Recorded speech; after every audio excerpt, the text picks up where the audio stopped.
Amanda Hare, and I serve as the Marketing and Communications Manager here at BJCTA. And I have the honor of sitting down with this phenomenal woman sitting across from me, Miss T. Marie King. We go back, and I've been a huge fan of you and the work that you do in the community. But for those who may not know, I don't know how they don't know, but if they don't know, tell our audience a little bit about yourself. Yeah, well, I always say it's easy to say what I don't do, but I have been doing social justice and advocacy work in Birmingham specifically for almost going on 17 years now. It's been a minute, but I love the work that I do. Right now, my 9 to 5 is at Jones Valley Teaching Farm, where I oversee their internship program, creating opportunities for our Birmingham City School students to create pathways to economic mobility. So that's the day job, but I'm also a film producer. I produce Shuttlesworth, so people may have heard of it.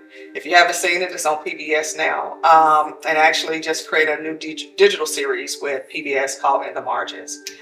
So, activist, filmmaker, kind of all around. That's so crazy. I don't think I knew the Jones Valley, because Amanda Story, who's also a former Vulcan Community Awards honoree, ironically. Yeah, that is so crazy. She may have even been featured the same year. Oh my goodness, that is crazy. Wow. So what did it mean when you saw the bus route and you saw that you were going to be featured this year? How did that make you feel to be honored?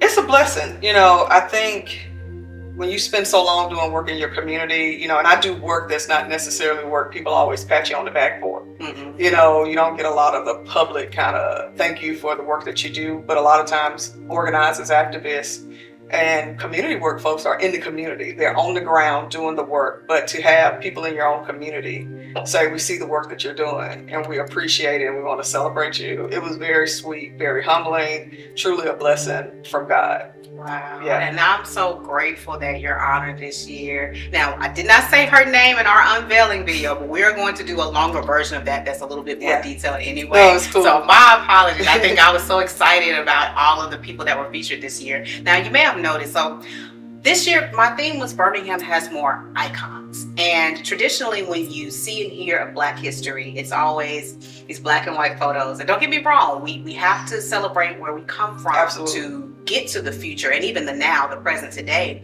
But all of our icons featured on this year, with the exception of one who just recently passed away, they're all living icons. Yeah. And so what does that celebration mean to you right now in the present for the city of Birmingham and Jefferson County? I mean, to see the people that's doing the work in so many different fields, but then also folks who are, I'm next to Ricky Smiley, and I grew up listening to Ricky Smiley on the radio going to school, and so to just see the amazing journey his life has taken and the amazing work he's been doing, but also to be sandwiched between him and Willie Mays and knowing the major impact he did. I think you see the through line of how all our work connects, but it also builds on top of each other. We're connecting with the same people.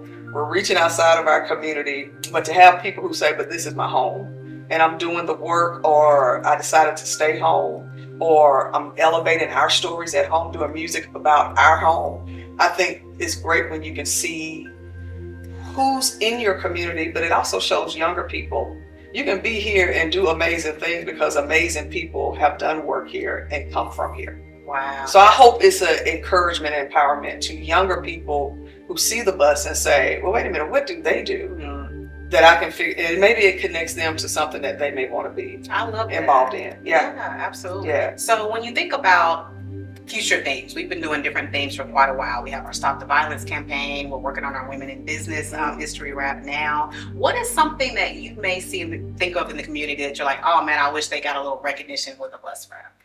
I would like to see something about our kids, about students in our school system in the area who are doing cool things and standing out. And if you just think about what that would do for them to say, even as a 17, 18-year-old, my city recognizes that I'm trying to do amazing things. I think that would be a level of empowerment that, you can't pay for. Wow. Yeah. And what's something that you think that our community, someone who's not left here, but you're born and raised here, what do you think Birmingham does well that the rest of the world needs to know?